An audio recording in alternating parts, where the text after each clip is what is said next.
17. While many import brands now build vehicles in North America, a lot of their cars and SUVs still must endure a long sea cruise. But what happens to these true imports between ship and dealership? They don't just take on gas and go.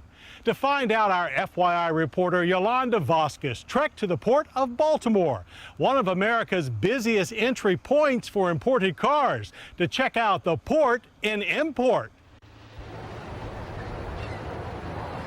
The Port of Baltimore is a waterfront workhorse. No matter what time of day, this hectic harbor is teeming with activity. Huge cranes that seem to tower endlessly in the air load and unload containers filled with precious cargo. Some even carry items you'd never expect to see inside. Baltimore has always done very well with automobiles. Executive Director James White says a few years ago the port developed a strategic plan to aggressively grow their automotive business.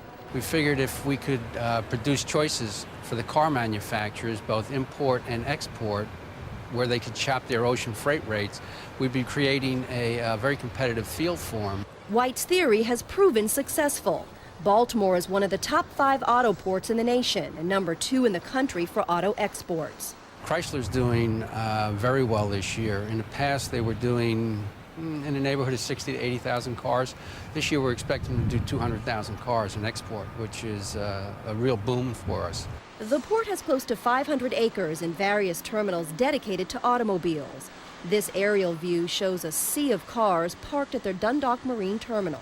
We handle just about every manufacturer: Lotus, Porsche, Mercedes, Jaguar, Volvo, Ford, Chrysler.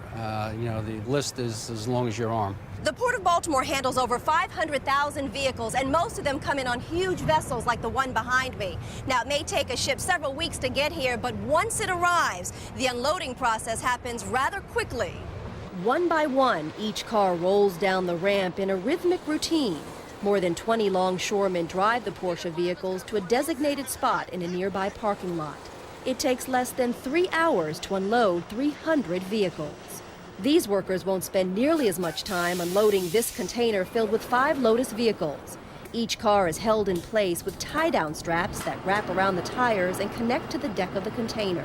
The handlers wear white uniforms so as not to scratch the vehicles as they move around in cramped quarters. It's very tight space.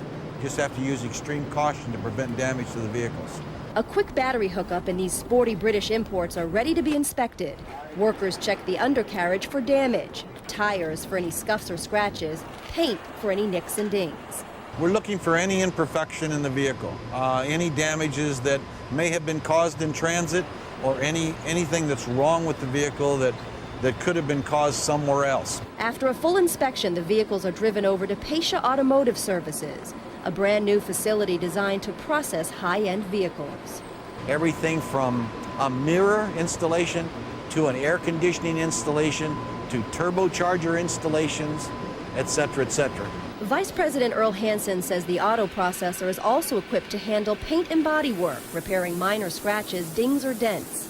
An important last step in preparing Lotus vehicles for distribution involves placing a protective plastic covering over the nose of the car and around the wheel openings. So any stones that fly up and hit the car won't cause a stone bruise to the paint. Hansen, who's been in the automotive processing business for 35 years, says most people have no idea how much prep work it takes to get vehicles ready for sale.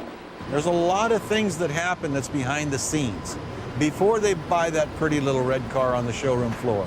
And the folks at the Port of Baltimore are more than happy to make sure each car is showroom ready before it's delivered to a local dealership near you.